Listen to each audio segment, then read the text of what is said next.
better for your head, better heads meet shut eye.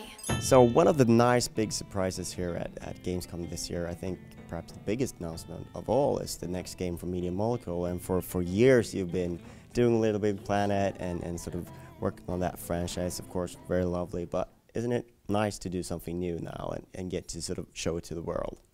Yeah, of course, absolutely. I mean, I'm a complete novelty junkie as well, so I always want to be experiencing new things. So, and obviously, yeah, we're very excited to sort of unleash a new IP. Still very, we've still got our fingers involved in Little Big Planet a lot. Still something that we love, but it is nice to kind of, expand and explore new ideas. You think? But I think it's also very scary that I think we have similar emotions, or we did until a couple of days ago, that we had with Little Big Planet, in that until it's out there, until people see it, we just don't know whether, is this something that just we like? Because it's kind of luck as to whether other people will be into the kind of games that we're into. Because we're kind of selfish in that way, that we just want to make something that we love, and a tiny team, so we just put our heart and soul into making something. That other people can connect with that is great. That's a big bonus. Realise there's a lot of expectation as well, because Little Big Planet obviously was very successful, and it was our first game as Media Molecule, so it's that kind of difficult second album so we're very aware of that, but at the same time we don't really care, because we just, so long as we're proud of what we make, that's what matters really.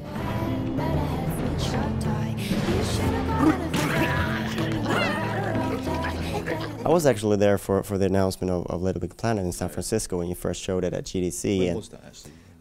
2007 could it have been? 2006 maybe? Probably, it feels about that long ago. Yeah, it was a long time ago. And I remember that there was a lot of buzz in that room. Of course, now it's a bigger stage here at Gamescom when you first show this game. And also it feels like a really sort of pivotal title for the PS Vita, because we've been getting a lot of sort of, it's been, old franchises that have been visited PS Vita, and it really feels like it's dying for something fresh. So was that sort of the mission that you were given by Sony, or were you just free to explore whatever you wanted? It wasn't a mission given to us by Sony. I mean, as a company, we've always loved the idea of looking at a piece of technology and making something that can only work on that piece of technology. And that was the case with Little Big Planet. We really attacked and used all of its capabilities, or at least I think we did. And with the Vita again, it's like, well, this has got all these cool ways of kind of inputting yourself, and really want to play around with that and have some fun.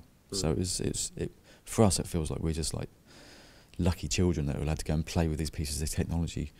And luckily for Sony, I guess, we've maybe come up with something that other people hopefully like too. So, and it's great that we've really had the time to find what works. So from kind of using early sort of test kits and things of the Vita, we've had time to really find what things work well, there's so many different ways of connecting with that device, so many different forms of input, finding which of them are compatible and what sorts of gameplay feel intuitive with that has been a long kind of learning process.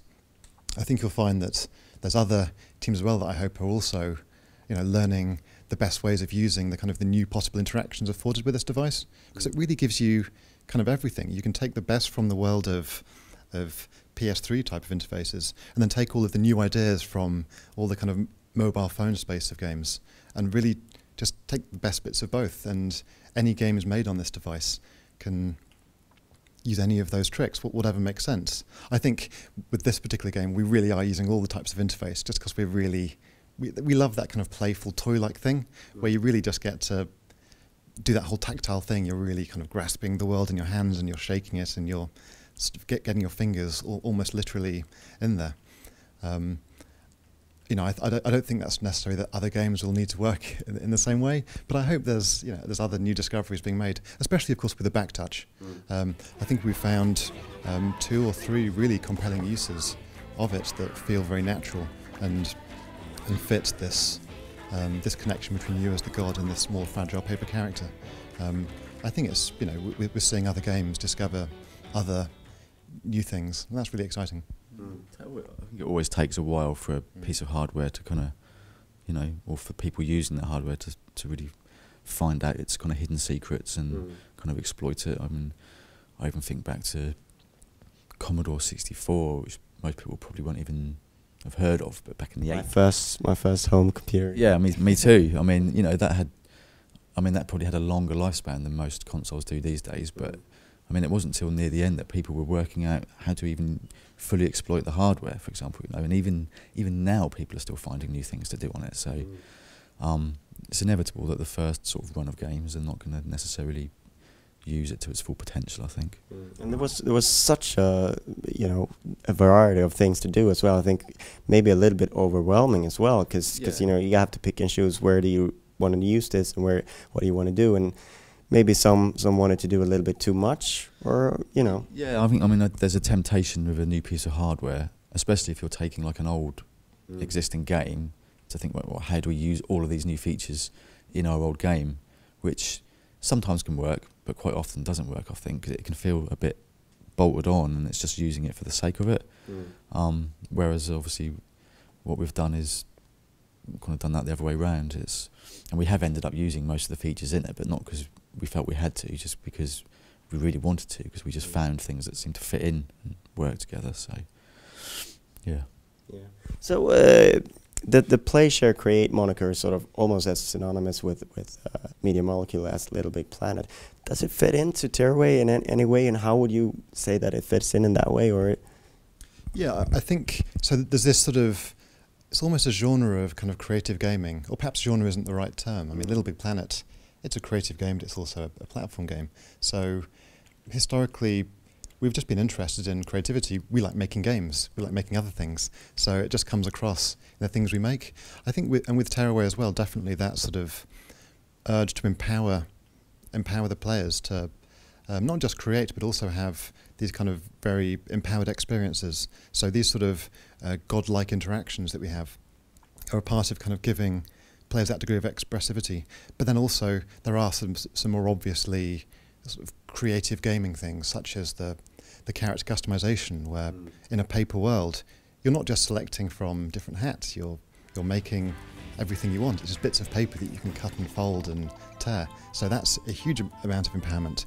Then you saw the example of, I think, the elk skin, where, you know, the elks lost their skin and you can just pull in something from the environment around you into the game world. Later on you can take that sort of elk from outside of from the game outside into the real world, and then print it out and make it, and then even pull it back into the game if you're scribbled on it and see the change in there. So really it's a different type of creativity that we're exploring. I kind of think of it as a more godlike creativity. It's more immediate and sort of at times in Little Big Planet it was sort of you're being a careful sort of engineer.